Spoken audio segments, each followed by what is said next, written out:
The rook went clack as Gerald slammed it on the board. That's one for me, and what will you be having, Gade? Beer's fine. Make it two. What do you say, another round? This time for dinner. The fat man across the table harumphed furiously, his monumental chin shaking violently. I will not! You must have cheated. I will ring you for this, boy. Gade reached for his sword, but Gerald raised his hand. Now, Gade, it's fine. He hasn't refused to pay for our drinks yet, and I don't want you killing anyone else in the open if possible. Besides, it's likely he doesn't know who I am. Gerald did not know why he added that last part. The fat man jiggled out of his seat, struggling to stand, putting his hands on the round wooden table. I know you are a scoundrel. You can buy your own drinks, boy. Gade eased back, smirking. At least let me take a few of his teeth for talking to you like that. Gerald tented his fingers. I'm more upset about the drinks at this point. I think you would be within your rights to seek restitution. He inclined his head towards the fat man. How much is one of your teeth worth? Just an estimate. The fat man waddled over to where Gerald was seated. Crack! In an instant, the round fellow was on his rear end and blood was pouring from his nose. Gerald tried his best to keep from bursting into laughter. Gade! Well, I suppose he deserved it. Gade shook his hand out. He got too close. Besides, I didn't want any of that smell dripping on you. Can't go to your grandfather like that. Why, thank you, Gade. You're always thinking. The fat fellow scrambled to his feet with great struggle, since most attempts would roll him right onto his backside. Gerald mustered godly fortitude to not so much as chuckle. Gade had no such fortitude. By the gods! Assault! Assault! He screamed, waddling out the front door. Gerald and Gade followed, eager to see how it would pan out for the rotund gentleman. Waddling across the cobblestone road towards two of the city guard, he shouted, Guards! Arrest those men at once! The guards peeked around the portly passerby and saw Gerald clad in his blue tunic and maroon vest, and Gade in his boiled leathers, both wearing swords. Gerald gave the guards a quick wave. The guards seized the man at once. Is this man troubling you, your highness? One of the older guards asked, firmly gripping the fat of the man's arm. Gerald was very unhappy that he was called Your Highness, but he figured he could make the best of it. Your Highness? A look of both confusion and horror slowly crept upon his fat face, shrinking back until his second chin was equal in size to his own head. Gerald put his hands at his hips. Nothing too much. He simply owes me and my friend a drink. Gade raised his eyebrow and rested his hand on the hilt of his sword. I tried convincing him, but it seemed to only embolden this cheeky bastard. The fat man had a sudden change of heart. Why, your highness! I didn't know it was you! It has been so long! Gerald crossed his arms. No, don't start with all that. I don't know you. Beer and dinner, was it? Oh, I simply came out from my coin purse. Yes. Is that so? What was all this business about guards and whatnot? And assault? No, I was saying, bards! I wanted music while you enjoyed your meal. And the salt! I was shouting for the salt for your meal, your highness. Again with the highness stuff? Just shut up. Well then, that's all well and good. You may release him, gentlemen. Let him get that salt. Gerald and Gade sat at the small round table in the back of the tavern, eating their roast and potatoes and corn. Imagine, we wouldn't be able to do stuff like this had we brought an entire party with us. Then everyone would know who I am, said Gerald, knife and fork in hand. Gade shook some salt onto his potatoes. I mean, everyone knows now since you were basically screaming it, flaunting all of your power against that fat asshole. Though I'm surprised your dress didn't immediately give you away. Everyone around here wears brown and gray, not the colors of the f***ing kingdom. Gerald dabbed the corners of his mouth with a napkin. I suppose I could purchase some common clothes. My, we must be quite the pair to look at. You never take your damned armor off, and I look like I just got out of the palace bath. Gerald's heart fluttered for a moment. He would never say a word like damn back home. His father would be outraged. But Gade cursed flippantly, as though it was just a regular part of everyday language. Gade shoved half of a potato in his mouth. I suppose. I never know when some frickin' assassin's gonna try to attack you. Probably all the better reason to get some common clothes the farther north we travel. And you too, right? Gerald gestured with his fork towards Gade. Strange to see a regular man being guarded. Or perhaps I need some leather armor? Gade raised his glass to that notion. Dinner was done, and the sun began to hide behind the mountains. Sweet Hill was a small town, or at least small compared to Linwood and Warren's place. It was a farming town, and the residents were kind enough. Sometimes it would simply be referred to as the farm, though they farmed but a few chickens and grew some corn. Gerald and Gade made their way to Lord John Hussick's Palace of Trash, as it was called, though never to his face. Various mismatched ornaments decorated the path towards the dark, bricked barbican. It seemed as though Lord Hussick was celebrating every holiday at once all year round. An angel here, a skeleton there, an obelisk, a basilisk, an apple tree, a cherry tree, blueberry bushes, blackberry bushes. As they walked beneath the barbican into the courtyard, it was no less cluttered.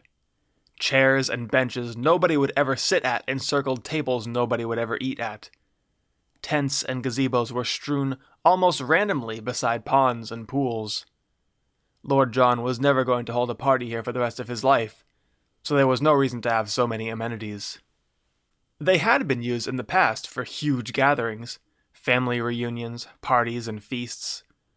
But no more. That had all stopped long ago, at least a decade.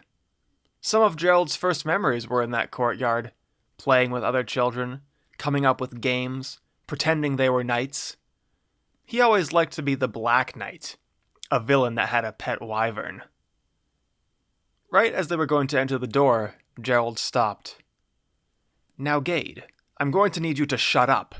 Smile when my grandfather does, frown when he frowns, answer all of his questions, but don't ask any.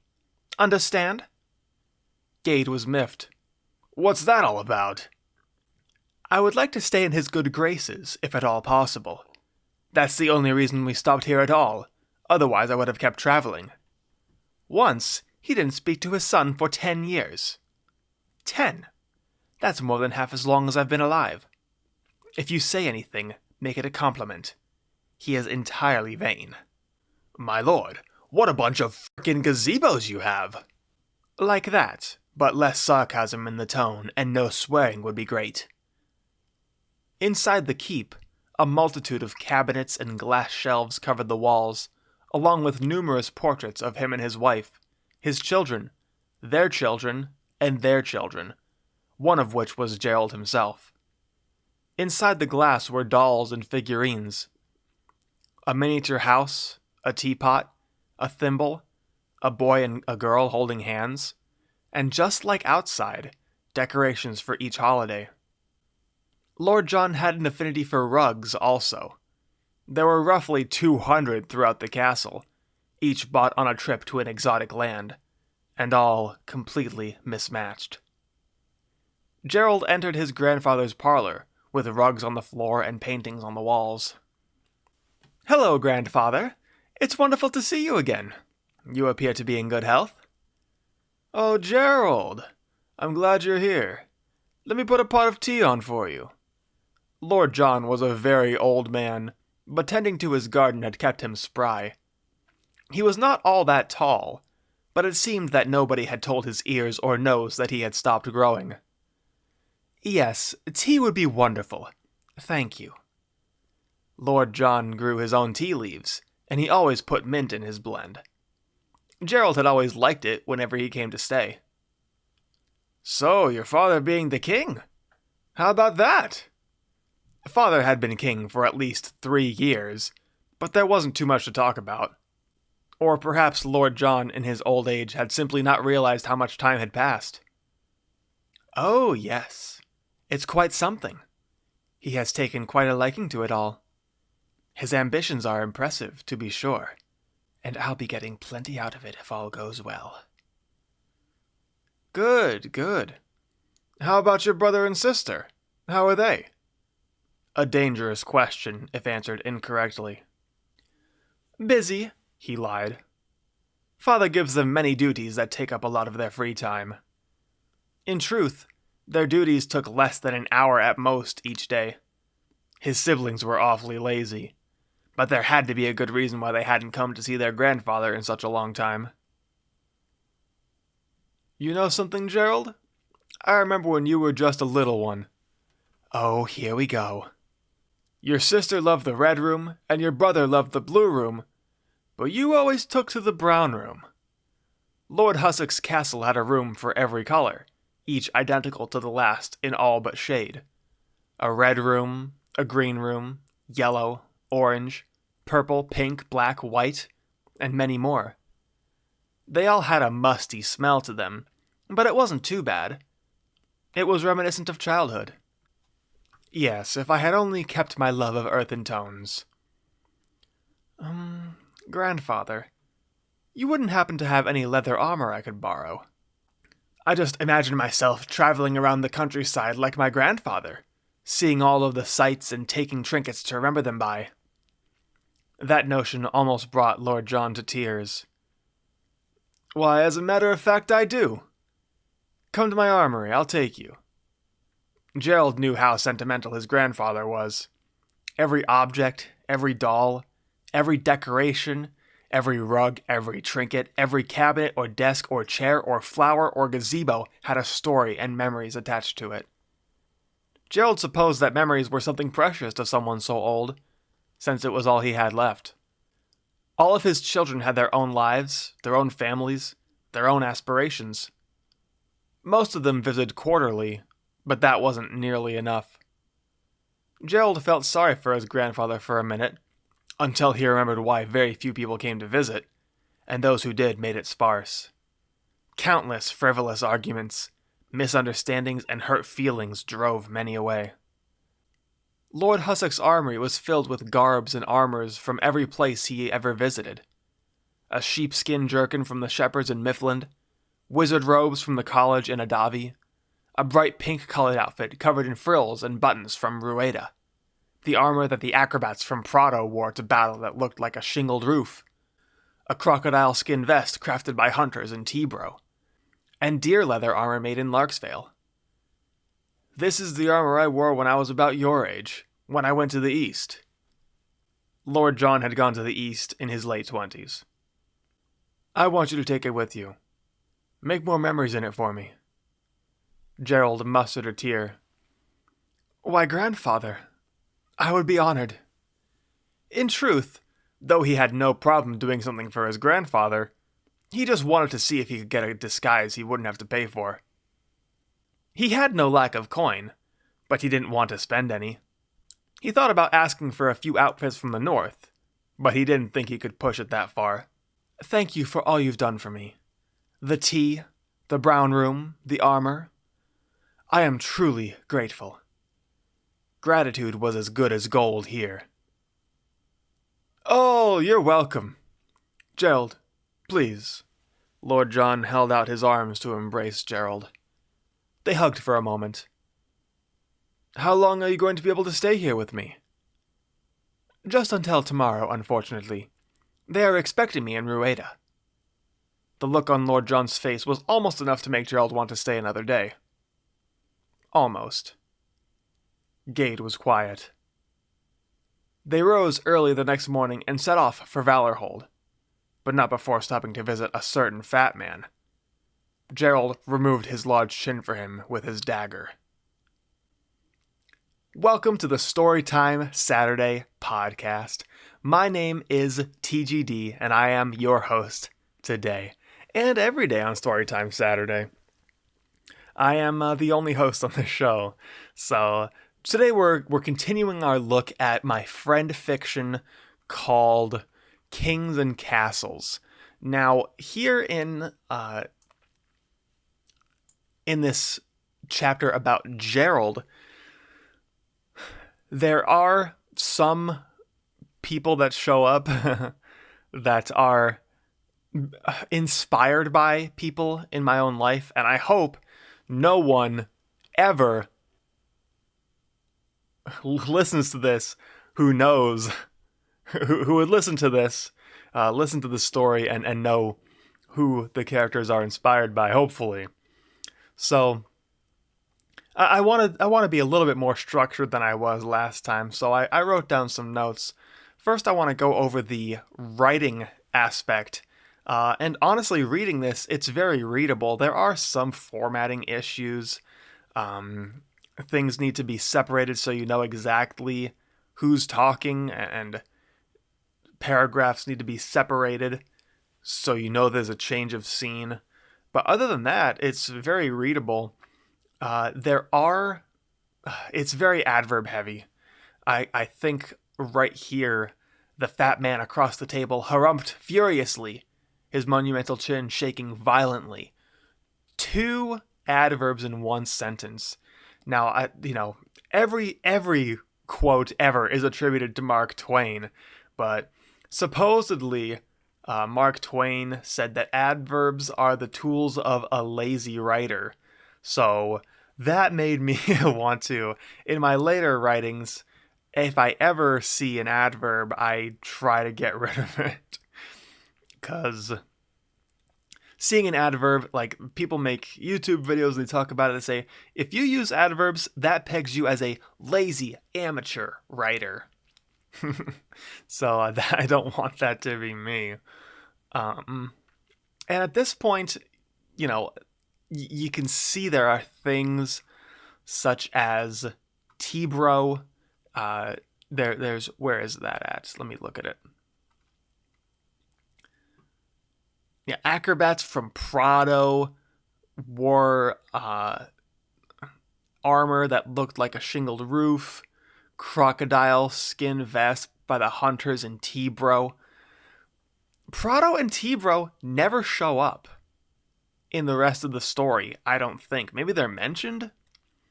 But honestly, I was just freestyling. I'm like, well, where are some places that Lord John could have visited?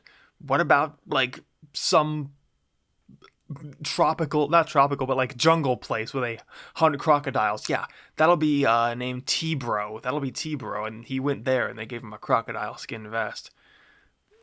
And really, that is just a false Chekhov's gun. It's a false foreshadowing. It's really just frivolous padding. It's just padding the story out. Maybe it's a little interesting. What it adds to the world a little bit. But that's, like, I can't tell you what T-bro is. What the people that live there look like. What their culture's like. I just typed it in and didn't think about it ever again. So that's not something that I like doing. That's not something I want to do going forward. So the plot of this chapter, Gerald, who is the youngest of the Geo, the king's children, he's, as we read last time, going on a journey to the north, and he's traveling, taking his sweet time, going from town to town, really screwing around and having fun. And we see him do this at the beginning. People mentioned that read this, people that read this for me, my friends and stuff, they mentioned that Gerald was one of their favorite characters. And the sad thing about that is that I never finished this story. So Gerald's story never actually gets told. So there's no conclusion for Gerald, sadly. Speaking of Gerald, let's look at the characters. We'll start with Gerald. the first thing he's shown doing is winning a chess game. And that tells you immediately that he's smart, right? Yeah, very creative to have the smart character playing chess. I'm sure no one's ever done that before. I was probably watching Code Geass around this time, and so I wrote that in. Honestly, Gerald is probably he's probably the most charismatic character that I've ever written, probably even to this day. More charismatic than anyone else. So he's very sarcastic, very clever, very sociable, and he's very socially intelligent. He's very good at like reading the room and knowing exactly what to do to like provoke the the type of response he desires. So he's always playing a psychological game, and that's sort of like illustrated in the chess that that's really how he views everyone around him. And that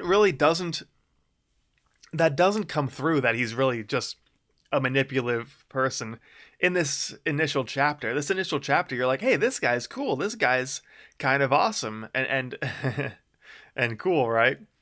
So it's definitely in the under the subtext. In the subtext, he's really manipulating everyone around him for his own benefit.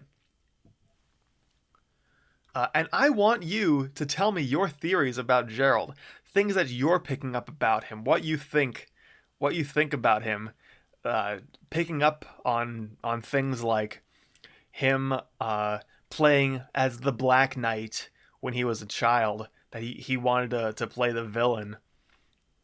And actually, at the end of the chapter, it's supposed to be a little jarring when it says they rose early next morning and set off for Valorhold, but not before stopping to visit a certain fat man.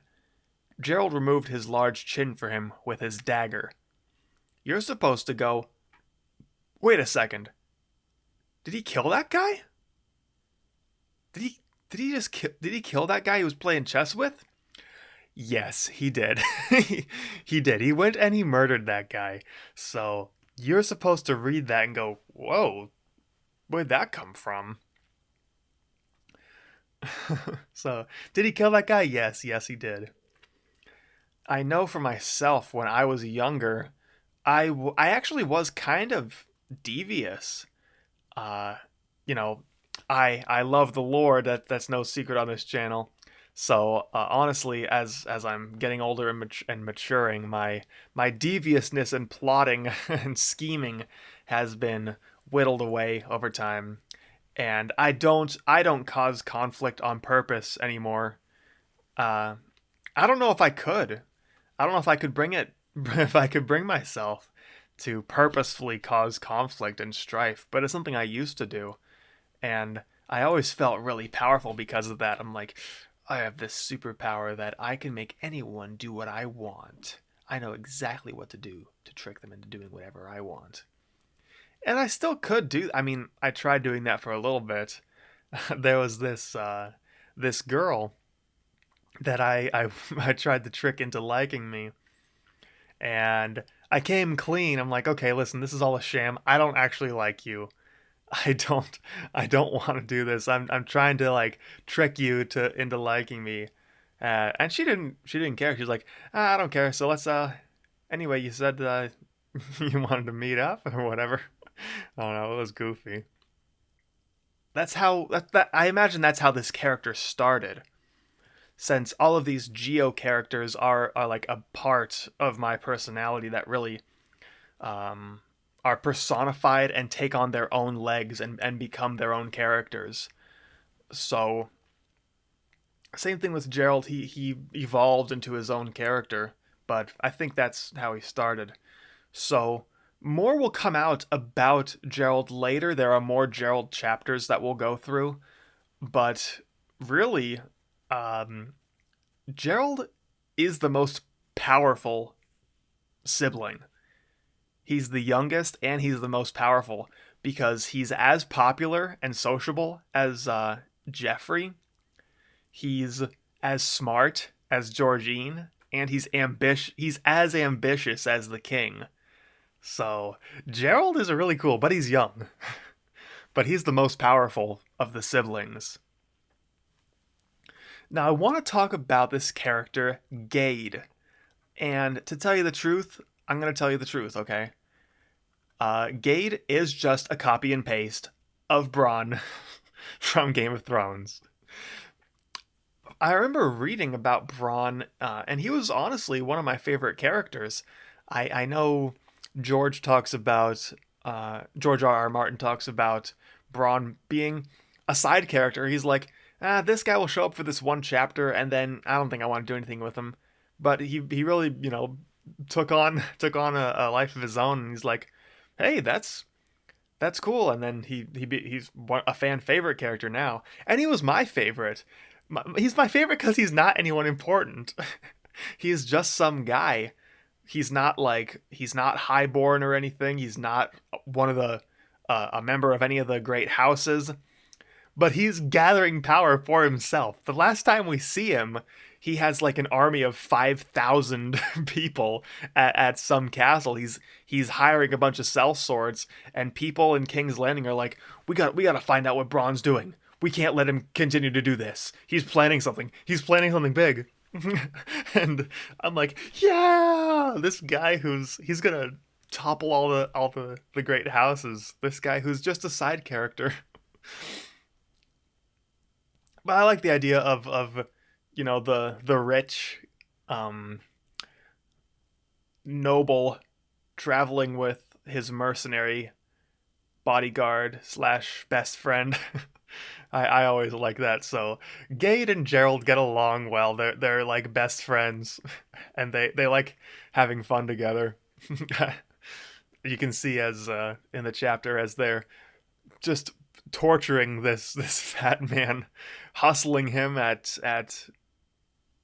chess, and then punching him in the face, and almost having him arrested.